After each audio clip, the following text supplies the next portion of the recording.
And welcome to the East County Football Review Show Championship Edition with my partner on the show, Adam Paul of ECPreps. And Adam, we brought on to join us this week, Montell Allen of NBA Sports and San Diego Friday Night Lights magazine to promote the SDFNL All-Star Game, which comes up later this month on Saturday, December 28th at Mira Mesa High School at 1 p.m. Many of the county's top seniors are looking for more opportunities to play football beyond this year. Will be there for the game. And not only are they going to partake in practices all week in front of scouts, Montell will tell us all about that, but for some of these guys, one last chance on the football field. Hopefully not. Hopefully they'll get more opportunities, but that's what it's all about. Adam, go ahead and introduce Montell for us and tell us about the game. Well, like you said, Moni, we're joined by our good friend Montell Allen, who's put on this game now a little over 5 years now. It's been an awesome event every single year. Him and Ruben, who helps out with it, and Ruben Pena. In fact, I spent the whole weekend with him. Seems like covering the championship games. You guys put on this event. Like I said, it gets bigger and better every single year. Got some good sponsorships, it looks like. And you guys do a really great job getting these kids out looked at by all the different colleges that have come out. First year I was like, wow, this is pretty cool. And then second year, third year, I was like even more amazed. How many years? We're going on our 8th year. Okay. And it just seems like every single year you're getting more and more colleges to Montell, we'll be out. It just seems like you're getting more colleges out. Yeah, we're getting more colleges, and they're coming from further and further away to be a part of what we're doing, which is great. I mean, like this year we'll have 3 schools from Minnesota, a couple of schools from Iowa. We'll have some schools from Colorado that'll be there, and New Mexico, Western New Mexico will be there, and maybe a school from Texas might be there as well. And then also we have some schools from California. The D3s will be there as well. But I mean, we've been privileged to be able to build this kind of relationship with these schools and be able to showcase our talent, at least for one last time, for these guys to be able to get on these guys' board, fill some positions that are open, get a scholarship, and and hopefully go out there and play 4 more years of football and not let this be not let this be their last game. Well, Joe, we've already seen through the pipeline. I call it the pipeline because we see the relationship that you have with many of these Division II schools. We see kind of the same schools come out, if not the same schools, the same coaches because of your relationship. But we've already seen some of our players already commit to some of those schools. And I think it's just part of the relationship that you forged and that many of the other coaches have kind of gotten familiar with. So I think that's really neat that, sure, hopefully we get some of these guys out of this game, but the pipeline's already there, right? Yeah, I think I'll take credit for the building the landscape for Division II and NAI in San Diego. It wasn't there when I first moved here. Mm-hmm. It was mostly either Division I or pretty much bus. Kids weren't going. I mean, kids are going, but not at the scale at the ramp when I kind of jumped into doing the recruiting thing. I think that building those gaps, because regardless of how great some of our players are in the county, and they're very great high school players. At the next level, some of them are not quite elite Division I players. And I saw that there's a gap there. There should be a hole, that hole should be filled with these guys earning scholarships at Division IIs, Division I AAs, and so on. And the best segue to do that is with the game, to be able to provide for those guys. It wasn't just to provide their name and their highlight reels. Let's actually provide them an event where they can actually come and see and talk to the kids and size them up with their eyeball test, and actually get a taste of the character when they talk to them, to see if this guy would be a really fit. And our All-Star game is probably the most unique one out of everyone that provides a kind of a different environment. We allow the coaches to come to the practices and be with the kids. We allow them to come talk to the kids. We even allow them in the game. If they see a kid that they really like, we'll pull the kid out of the game so he can go talk to the coach before he has to leave. So to make sure that they build that relationship and get that offer, that's the most important thing out of the game. The football continues regardless of win, lose, or draw within our game, but the opportunities for these kids to be in front of scouts, that's the main attraction, the main thing that goes on with us. Adam, I think that's the unique thing that we see each year, and we see all the media that kind of comes out of the SDFNL camp over there. Ruben producing a bunch of stuff in the week leading up to it, and you see the practices. And Montell, you actually have some of the coaches kind of address the players a little bit after practice. Absolutely. Right? About not firing up for the game, giving them the lowdown on what to expect, not only if they get a scholarship opportunity, but in the lead up to that and what to expect when interacting with schools so generous with their time. I think they not only prep the players to maybe come to their own schools, but just give them the information when they talk to other schools and other opportunities. Absolutely, 100%. I mean, it's not only coaches that get that, but it's also the alumni guys that went on and played, that are playing at these schools. They come back and they tell these kids exactly what the process is going to be and how to maneuver their way through it in order to get themselves signed, and what the expectation is when they get there. I think that's really important, especially for kids from San Diego. We're very spoiled, because we come from a wonderful city. Being in that wonderful city, it's very hard to understand. You're going to be going to Kansas, or you're going to be going to Iowa, or you're going to be going somewhere down south or up north where it's super cold, and understand the process that your first year you might not play. You might have to sit the bench your first year. You might redshirt your first year. Going through all those different avenues and explaining to these kids, these are the things that you can expect. It gives them the power to know. I think when anyone has the power to know, that's when you can make a sound decision. If we can give these kids the power of know up front, now the decision becomes a little bit easier, because now they can set their expectations of what can really happen for the best thing that possibly happen, or maybe the worst, and still sustain it and go there and be successful. I think we're seeing it in guys going to Minnesota and all that are being successful in Minnesota. They're starting to show that pattern for these other kids coming along the way. Well, the one thing having attended your practices the last few years and seeing the alumni come back the way that they have, and speaking to the kids after the various practices, I think that's great, because a coach can come out and give you all the spiel and give you the lowdown of everything, but I think it means more if it's from an alumni who played in your game and was got a scholarship to an NAI Division II or III or whatever school it happens to be, like you said, either in Minnesota or Iowa or back east somewhere. Gives them the experience and what to expect. Like I said, I think it's more powerful in my opinion, and just from what I've noticed over the past few years after attending the practices and seeing the alumni coming back to speak to the players in the current game. Yeah. I mean, we just have a different environment. I mean, I think, no disrespect to Spanos Bowl, no disrespect to McCossie Bowl. They do something completely different. They're not. We're more unique in the sense what we attract and what we try to bring to the table for our kids. And I want to keep that. We always want to keep that going.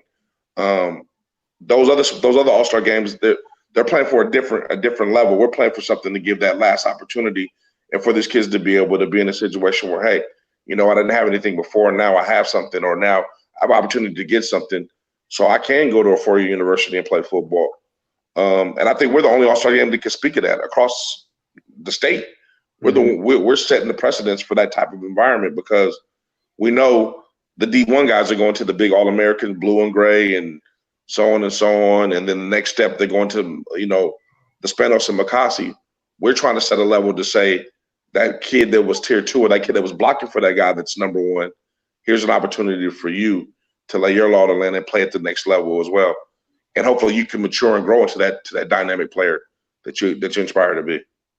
And Adam, you've been to the SDFNL All-Star Game many times. A lot of competitiveness, but a lot of sportsmanship. Everyone on that field knows the real goals of that game. Of course, they want to win, but you want to show out as well, and also show that you're a gentleman on the field as a player. Character is a real big issue with all the players, and that's what a lot of schools are looking for as well. Yeah. We preach character and social media etiquette big time. Just in the day one orientation, remove the bad off your social media. Make sure you keep it clean.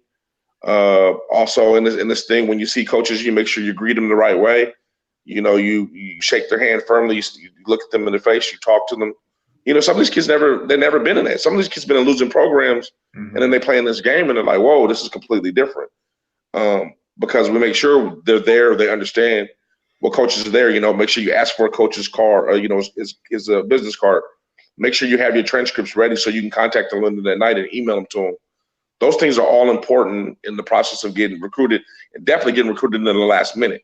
You have to be very organized in the last minute, because anything can deter you from them offering you, because what makes them not want to go to the next All-Star game and recruit somebody else is what I tell kids. So you got to be on your P's and Q's, and we try to make sure we prepare those guys from the orientation through all the practices, even through the game. Let's be very mindful of what's going on and what's at stake. And most of the kids, they're good at it. And Adam, very good at it. Expect out there when they go to what can fans expect out there when they go to the SDFNL All-Star Game? Imagine a lot of parents, a lot of families there, but draws a pretty big crowd from all around high school football fans. Adam, I've been very impressed with the amount of people who attend your guys' game over the years, especially even the first one. I went to the first couple of them at Granite Hills, big crowds, and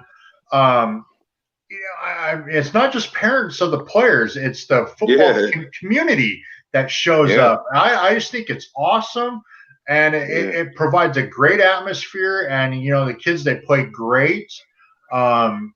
It's usually a close game, but there was a couple times there where it was a blowout, which is okay. That's funny, because the crazy part, to touch on that, we have been blessed to have the Scotty Youngs, guys that went on the big programs to come back. Montell Irby's at he usually comes to the All-Star games when he's back in town. They all come to the All-Star game and support.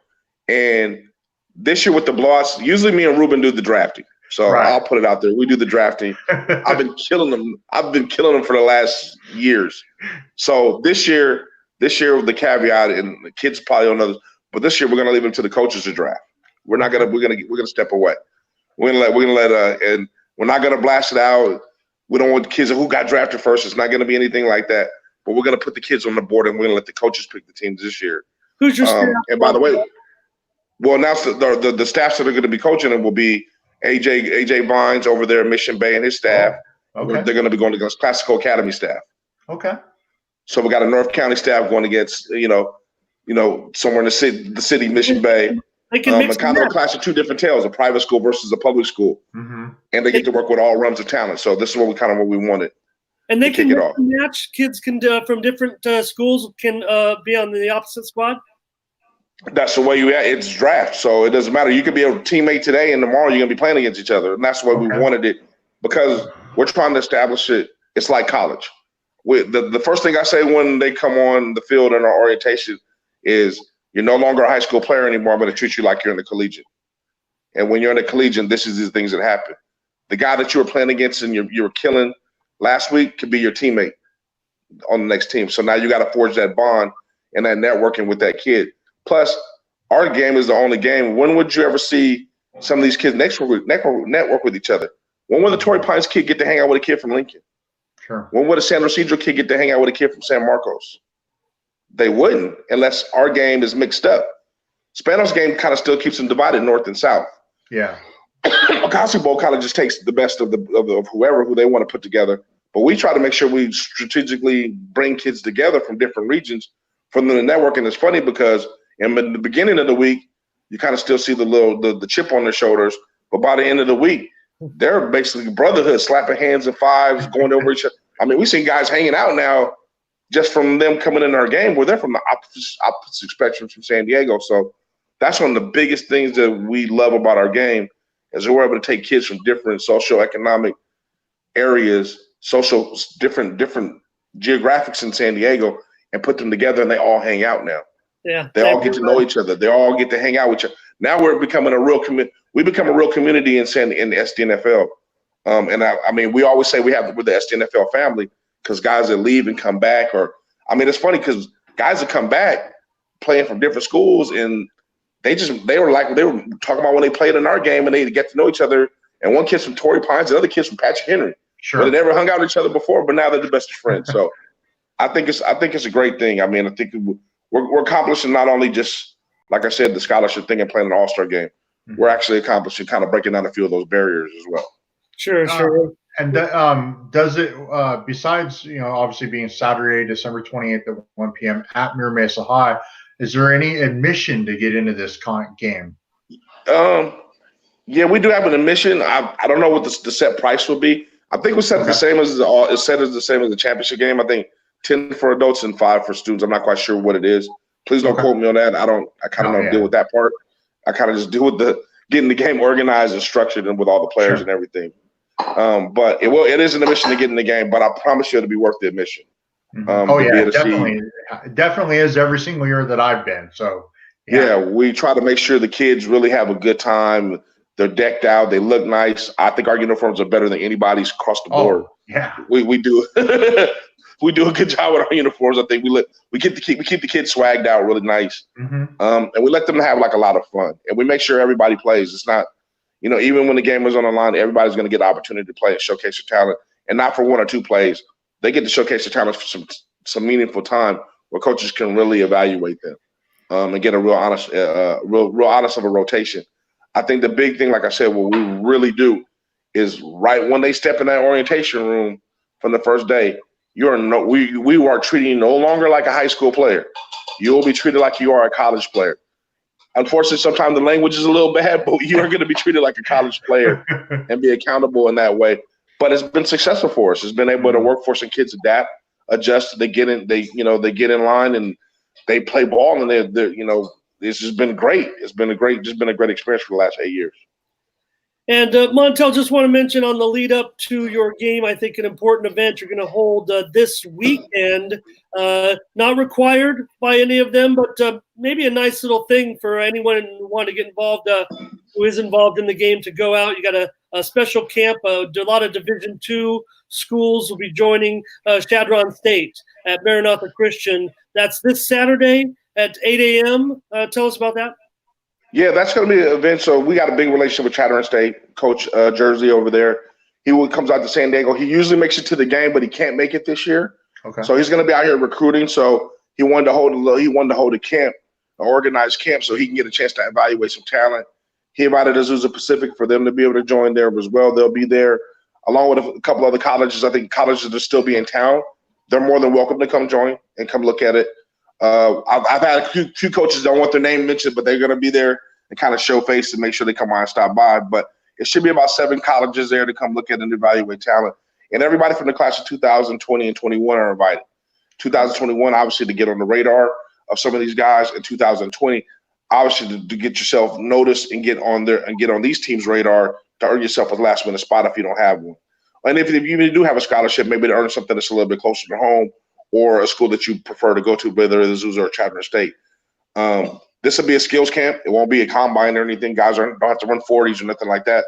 But you will be broken up in your own, your position and showcase your talent and be able to get out there and run around and let coaches be able to size you up, fill you out, and come by and talk to you and get an opportunity to get another scholarship. I can't stress it enough because in California, we have no more Division IIs except Azusa Pacific. Mm-hmm. So there is no other opportunity. We have no NAIA schools.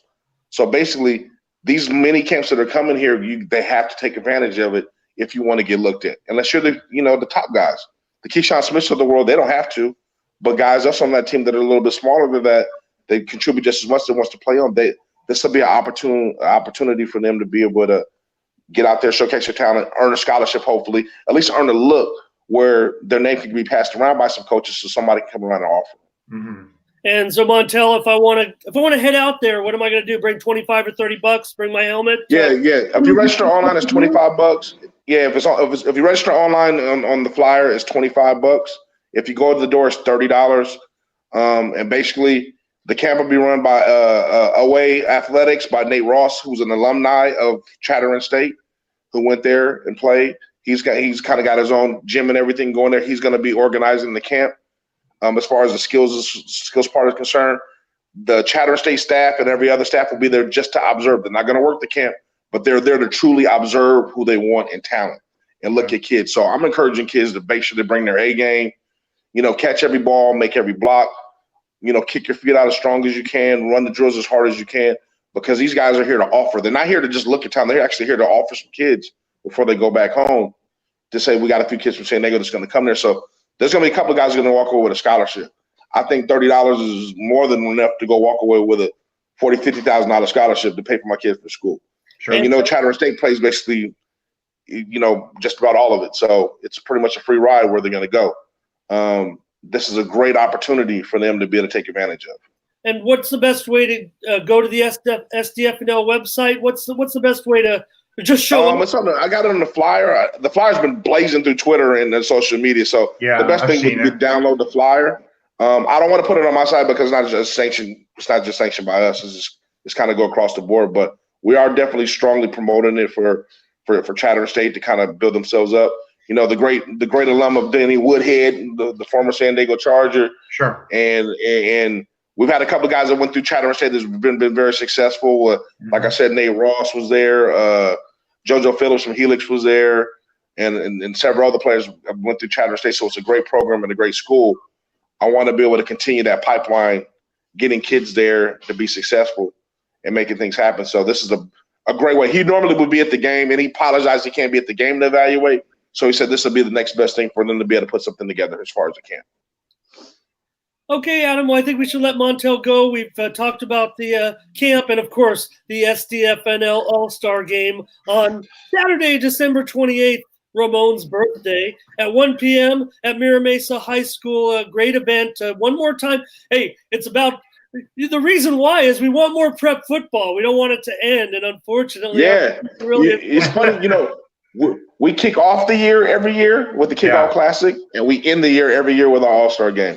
So we're always we're the beginning and with the step in the beginning and the step in the end of high school football in San Diego County, which we're very blessed to be. When that clock runs down in your game in the fourth quarter, everyone starts to have a heavy heart, knowing that we're going to be putting the stuff away until summer, until they start getting out there in their shorts. Well, I mean, now the way 707 is that they start the very next week. So yeah, it's crazy. The start date for next year is August 21st. Is the first game, so it's pretty crazy. It's really So that means we have to have the Kickoff Classic August the 14th then. Yeah. So we usually a week ahead. So pleasure, guys. Thank you guys for having me on. I really do appreciate it. Montell, continue to talk to you guys about some other stuff, in the near future. Where can they find you on social media and stuff? Oh, NBA Sports #1 on Twitter. Pretty much what I'm pretty much on. And that's NBA Sports 1 on Instagram, but I don't really, I'm more of a Twitter guy. That seems like to be the easier one. I'm an old school guy. Sure. Compared to the new guys now, I don't do all that other stuff. So Twitter, it's all NBA Sports 1, and then my website is NBAsports.net. Just NBAsports.net if you want to go on the website. Okay. And then also you can contact me. It's SDNFNL magazine.com. I mean, we have a bunch of social media outlets. You guys can always figure us out on. Okay. But most guys, we're trending. We're always on Twitter. Always. Okay.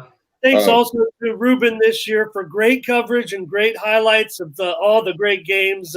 He does a terrific job. I'm not sure there's anybody in the county. We all kind of emulate what he does when we're out there at the game. Yeah. Oh, that's great. Yeah, Ruben's my partner in crime, man. He's become a master over the years of being able to cover the games, and we learned a lot. We learned a lot from Chris, who's moved on to PPR and bigger things. Yeah. Chris Smith, he kind of taught us and laid the foundation for us and taught us some things. And Ruben just took it and ran with it to another level as far as covering the day-to-day games and all that stuff. While Chris is in he's in the bigger booth now. He's with the pink jacket or the red jacket on now, so he's doing his thing. But we've been able to, again, with SDNFL, we've been able to been blessed to be able to have all those guys that kind of help us kind of get to where we're at. I don't know if you guys remember us from a long time ago when we first started. Oh, yeah. I remember your magazine, your physical magazine. Yeah. We did the first physical magazine, and East County Sports ripped us to shreds. How bad it was! I remember sitting in Bill Dickens' living room reading it, and Bill was like, "This is interesting." Yeah, that's not quite what he said. Right? No. Yeah. I'm pretty sure that's not what he said. No, he probably said it was a piece of but But I mean, I think we got. I mean, that was great because if we didn't have that criticism, we wouldn't know what direction to go into. No, and because I remember, because I was sitting in that room with him, and he, like you said, I don't want to repeat what he said because what he said wasn't great. Yes, but I know. He really wanted to, but he knew what the potential was, and he saw that, and that's why he said what he said, because he knew that if you guys weren't around to cover the prep games like the way you wanted to, who was going to? Yeah. I mean that was taking a negative and turning it into a positive. I mean that the constructive criticism gave us a way to be like, okay, this is how we get better, and then we got better, and then other people came along. Chris Smith showed us how to do the photography thing and got us better, and Ruben took, and then we got to the website stuff, and we got. I mean, there was a whole bunch of people that built this machine. And now the machine is rolling with still me and Ruben at the head, and we're gonna keep pushing and giving San Diego more and more. I mean, period. We got to get more kids out. I think we got to give more coverage. We got to hold more camps. We got to make sure that we take care of all these kids, from San Ysidro all the way to the guys that are on top of the mountain, which are the Helixes and the Oceansides. I want to make sure every kid has the opportunity to play at the next level, and that's the ultimate goal. Bill might have said that, Adam, but obviously. Right away, Bill was on board trying to forge kind of a partnership. Yes. Just promoting one another, because I think absolutely he knew it was for the good of the kids and the game. So, okay, Montell, great season. It's over almost over for you. Almost. We got a few more weeks, guys. I think we're gonna get one to the state. Somebody's gonna make it to the state. Yeah, somebody's gonna make it there. We're gonna get one of them in there. I don't know which one, but somebody's gonna make it.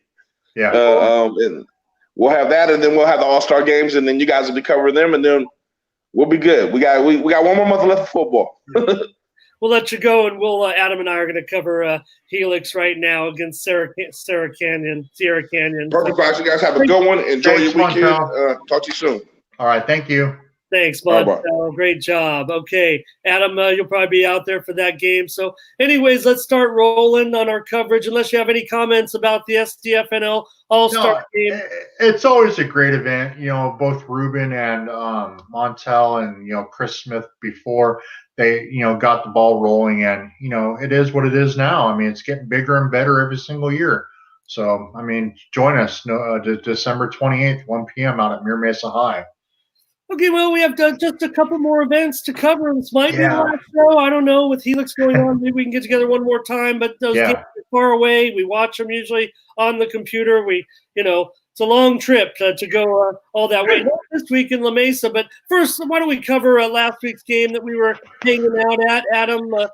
Cora and Santana. We won't even mention the score. We'll just leave it up there on the screen. But I think the most exciting point, Adam, the Sultans appeared to tie the game on the final play of the first half last Friday of that section CIF Division IV championship game, when senior Randy Smith made that spectacular diving catch in the back of the end zone against double coverage on a Hail Mary with 7 seconds left by Nathan Temple. But Adam, a holding call negated the result, sending top-seeded Santana to the locker room, still with a manageable 12-7 deficit against the number 2-seeded Conquistadors. Adam, if that was a touchdown, would it have changed anything in the game? Sarah was so dominant in the game with their 10 sacks. Could that momentum have swung things for the Sultans a bit? I think it would have given them momentum instead of going in the locker room upset of either the non-call or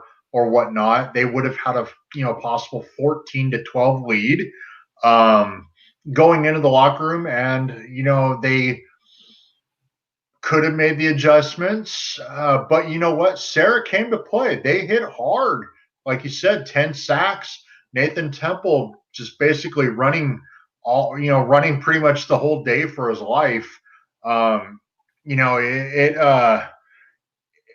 It was just an all-around not so good day for the Sultans, who unfortunately ran into a Sarah team that continued their momentum ever since they had beaten San Diego High a few weeks prior.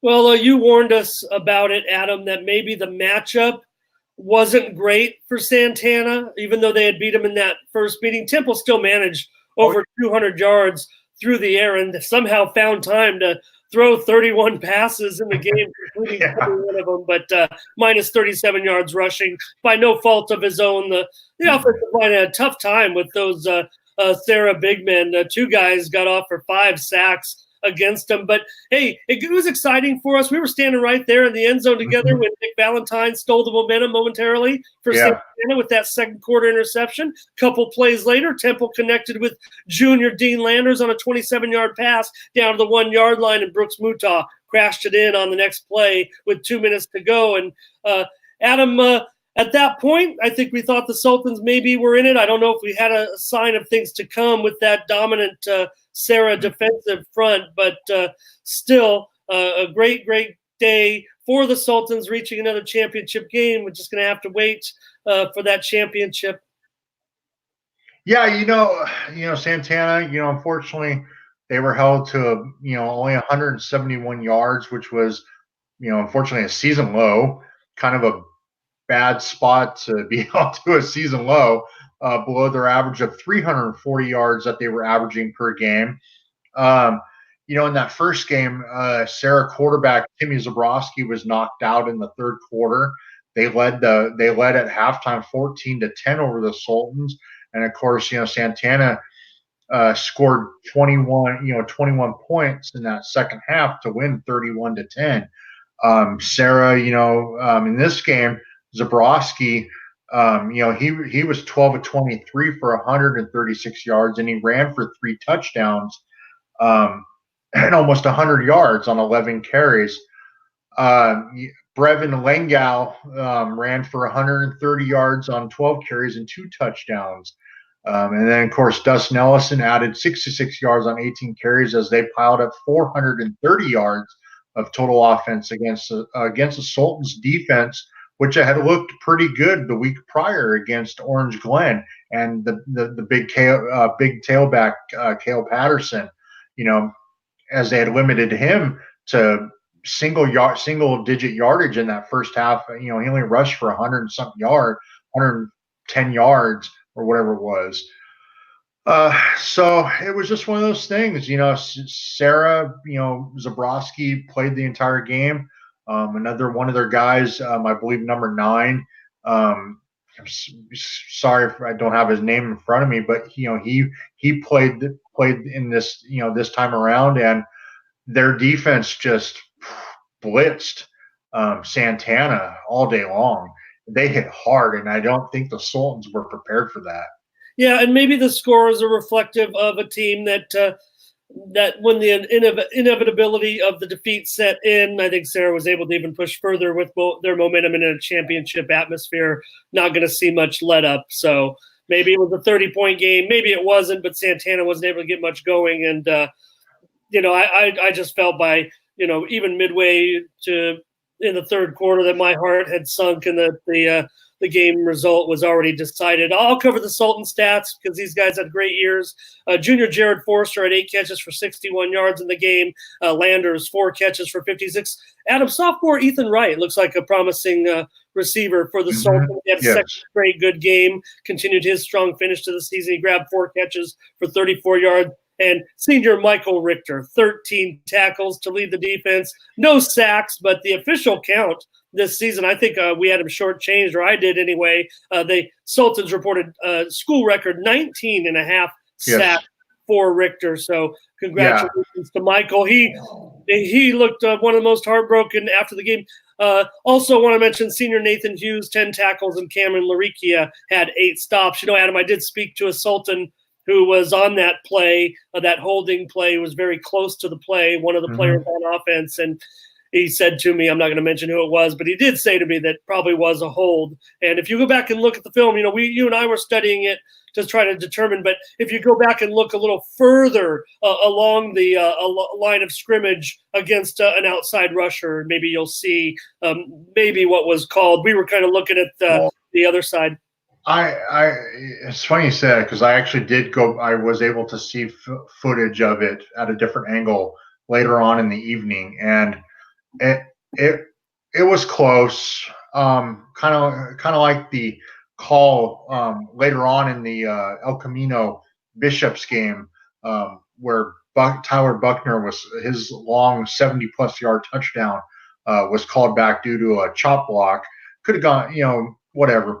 But it was just one of those calls from the two angles that I saw. It was close. I mean, they made the call. I mean, what can you say? There's no NFL instant replay, unfortunately. But hats off to Sarah. Congratulations to Drew Smith, who I've gotten to know over the last couple of years. In fact, I met him when Sarah hosted the SDFNL All-Star practices actually a few years ago. He's a good guy. He's turned that program around from what it was a few years ago, and hats off to him and his coaching staff, because man, they and like you and I said, this was the projected matchup from the very beginning after last season when the divisional when the divisions were put out by San Diego CIF. Right when I saw him, I was like, yep, in my opinion, it's going to be Santana and Sarah in the championship game. And if it's not, then I don't know. But like I said, this matchup happened. And, again, hats off to Coach Drew Smith and his staff, because they did a phenomenal job stopping that high-powered Sultan offense. And thank you to the Sultans for all their cooperation this year. I had a tremendous time covering them and interviewing them from the start of the season to the end of the season. That's the thing, Adam, for guys like you and I mean, it's one thing to go out there and all the media's there on the championship game, but when you get to know these guys before the season and see their goals and see what they want to accomplish, I don't think there's anything the Sultans can hang their head on with that. I know they didn't get the championships that they wanted, but they'll always talk about that 11-2 season in 2000. When they get together and hang out. Definitely one of the best Santana teams of all time. Absolutely. Okay, Adam, this week we got one more game to cover. Maybe we can get together again, but if not, thank you so much for a great season doing this. I know we'll be doing it again and again and again. So let's talk about one last game. Maybe we could preview one more game, because I think Helix can win. They're playing Sierra Canyon at Helix in the CIF State 1AA Southern California Regional Bowl playoff. Adam, LeBronny James will not be there, I don't think, watching this game. He's probably got more important things to do. So anyways, I think that's what people think of nowadays when they think of Sierra Canyon, but of course a football power, certainly. Sierra Canyon coming down to La Mesa for a big game. Helix riding a 10-game winning streak coming into the contest. They beat Carlsbad, of course, 28-21 in the Open Division Championship. And for the Trailblazers, they're have an 11-game winning streak, and they won the section championship game. Interesting to note, Adam, that game was just last Friday. They beat Chaminade 35-7, so Helix does have a bye coming into the game. Sierra Canyon was the Gold Coast League champion for the second consecutive year. Yeah, common opponent, if I'm understood what I heard correctly, was Oaks Christian, where Sierra Canyon lost to Oaks Christian and Helix beat Oaks Christian. So I mean, you can go off that. CalPreps has predicted Helix to win this 28-26. This actually was not the original matchup projected by Cal High Sports. Cal High Sports actually projected in their last projection video over the weekend of Helix High School, of Helix actually playing Corona Del Mar, who actually is Division III, but because of their record of 14-0 and their strength of schedule, Cal High Sports actually moved them up to the division of 1AA to play the Highlanders.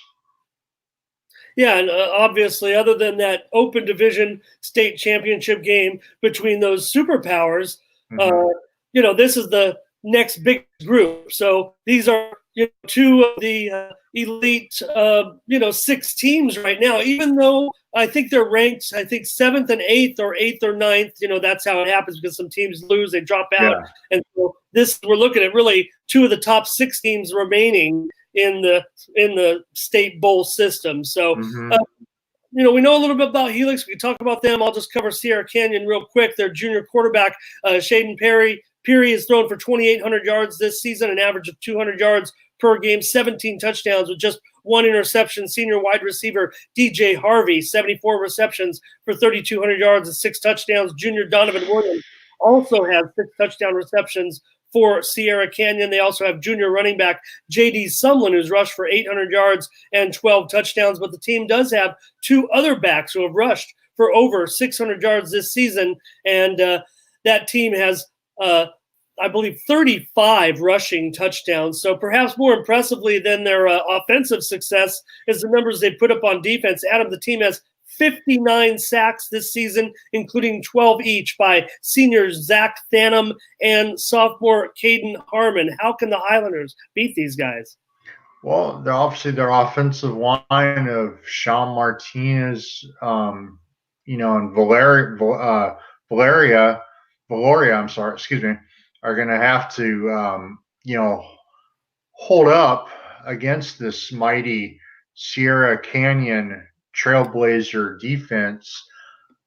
This is probably the best line that Helix has had in quite some time for Coach Owens since he's been there, since he started at Helix.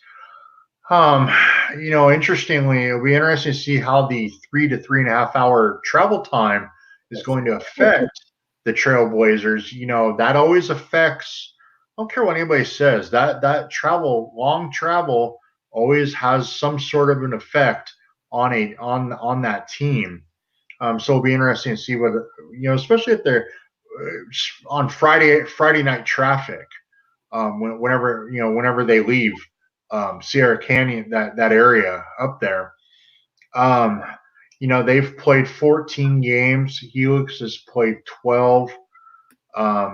So they're, Helix has, basically like you said, a bye week. So we'll see how that what kind of effect that has. I think Helix has a really good shot at pulling this off, especially because of the game being in La Mesa, on their field, on their turf, in front of their home crowd. It's going to be a huge crowd, I think. Like it's been in the past, this is pretty much this entire season. I really think that's going to give the Highlanders a huge advantage. They're playing in front of their fans. Well, it'll be interesting to see how the Highlanders match up against that defense. And one thing the Helix does, they don't take much time in a conventional pocket. Cameron Brown does move around. He gets the ball off pretty good. He gets it quickly into the hands of his playmakers, letting the speed guys do the work. So Helix sophomore running back Christian Washington, he's already on a career path to be one of the best backs that the program has ever produced. He's starting in place of injured record-setting superstar El Oleon, season-ending foot injury just 6 games into the season. Washington has nearly been his equal, rushing for over 1,100 yards and 8 yards per carry and 15 touchdowns. If you molded the two into one Helix superback, Adam, they'd have nearly 2,200 yards combined and 26 rushing touchdowns. But Helix has another back in similar production as far as yards per carry in Army-bound senior Delshawn Traylor, who's rushed for over 500 yards and 7 touchdowns. Highlander senior Keontae Scott's the team's other major offensive threat with 36 receptions for 563 yards and 10 touchdowns. But Timothy Christopher, Jahari Hill, both have 3 touchdowns this season. I think the offense can operate against Sierra Canyon. The man responsible, of course, for getting them the ball is one of the biggest stories, I think, of the entire season in the East County, and that's senior Cameron Brown, who went from preseason scout team quarterback to the team starter just 1 week before the season even started. And the move worked wonders for the masterful head coach, Robbie Owens. Yeah, and I really think Delshawn Traylor and Keontae Scott are going to be 2 of the big playmakers in this game. And, of course, the defense anchored by John Carroll as well. Against Carlsbad, Keontae Scott, other than the little screens that Carlsbad ran, he held all league, pretty much one of the best wide receivers in the county, Cole Wright, to one catch and small yardage. I think that they're gonna come up with a game plan, and Delshawn Traylor, and like I said, and Keontae Scott are gonna have a big say in who wins this game on Friday night. Yeah, and I think that the key player could end up being Cameron Brown. Mm-hmm. Maybe not just for him to overachieve or excel. I mean, if anything, he's just a guy who keeps things moving for Helix, and maybe not a lot is expected from him. But if he can perform above his current scale, I think that'd be important. He has over 1,400 yards at 15 yards per completion and 16 touchdowns. So I think Brown's production may subtly determine Helix's chances in this game. Go ahead. No, I said, and don't be surprised if it comes down to an Elijah Lang field goal either. This close score, 28-26, that's projected by ECPreps. Don't know if that's a Helix holding on to that lead, or a game-winning field goal by Elijah Lang. Like I said, don't be surprised if it comes down to that on Friday night. Adam, the winner of this bowl matchup will face either Central High of Fresno. They're 13-0. They're expected to win. Even though I believe they are on the road in this game, they're playing Oak Ridge of El Dorado Hills, who's 10-2, and that would be in the CIF 1AA State Championship Bowl at Cerritos College on Friday, December 13th at 8 p.m. Like I said, this is the second highest tier of the postseason competition in the state CIF. Of course, the state's Open Division Championship will feature, of course, De La Salle and St. John Bosco. Who didn't see that coming, right? They're already in an elite division state title game. With all the forfeitures, and also the kicking out of the different schools like Narbonne and whatnot. It's just very interesting to see this field for the division that Helix and Sierra Canyon are in. Seeing the talk online, prior to those teams being disqualified from the playoffs, the road was a lot tougher back, before all these teams got disqualified.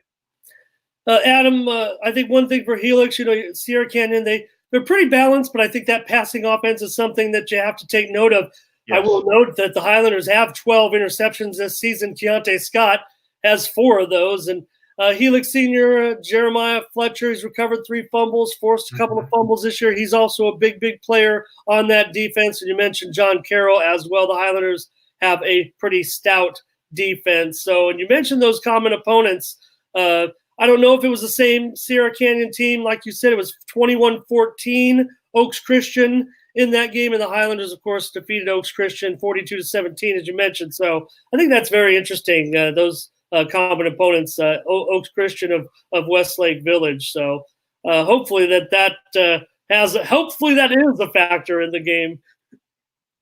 Well, what's interesting, had it been the projected matchup that Cal High Sports had projected of Corona Del Mar playing Helix, they actually had projected Corona Del Mar beating Helix by over 10 points.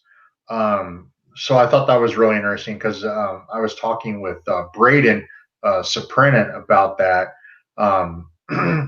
Because like us, he loves ECPreps, the website, and so I was just asking him, like, so hey, what would have been the projected score of that matchup had that one occurred? And he was telling me, and both of us agreed we liked This one better of Sierra Canyon and Helix, that projected score. Now, whether or not it holds up, I mean, we'll see Friday night. But, pretty much ECPreps has been pretty good in their projections on the season so far. So we'll see. Like I said, get out there early because it's going to be a huge crowd. Buy your tickets online, right? Yeah, get your tickets online at gofan.com, I think it is, or something like that. And like I said, get there early because it's going to be a huge crowd out there in La Mesa. State playoffs are unique. Getting your tickets online is the safest bet. We know there's some long lines sometimes at the other playoff games during the regular season, but it seems like because just the suddenness of it, the state line playoffs end up being a lot longer, the line being a lot longer. So get online, get your tickets online, beat that line, beat the crowd, and get in there to Benton Hart Stadium, Jim Arnice Field at Benton Hart Stadium this Friday night. Yeah. Sierra Canyon. LeBronny James is Sierra Canyon Trailblazers.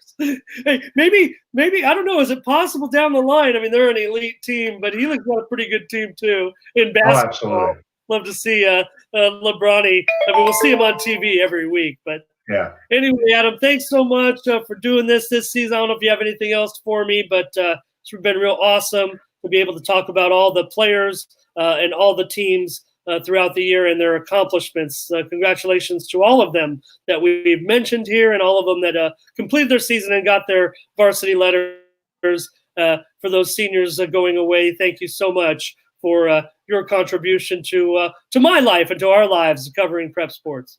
Again, I'd like to thank Montell Allen for joining us earlier. Don't forget the SDFNL All-Star Game, December 28th, out at Mira Mesa High School at 1 p.m. And then, of course, if you're looking to play at the next level, this Saturday, starting at 8 in the morning, 8 to 10, out at Maranatha Christian is the SDFNL a camp that's put on by Chadron State. Out at Maranatha Christian on December 7th at 8 in the morning. Costs about $25 or $35 or whatever it is. Check out the flyer that's going around on social media, on Twitter. There's a website. I think you can pre-register. And like I said, I think it's like $25 and it's $35 at the venue. Quite a few colleges sounds like will be out there at Maranatha Christian on Saturday morning. Not just Chadron State. Again, SDFNL on Twitter. Follow Montell and Ruben Pena. He and Ruben and Eric Williams, and Tommy Gutierrez. They do such a good job. Covering the prep game along with you and I. And also our awesome photographers, Don DeMars, Tammy Ryan, and of course David Furker, who hosts San Diego Sports Domination. He does an awesome job as well.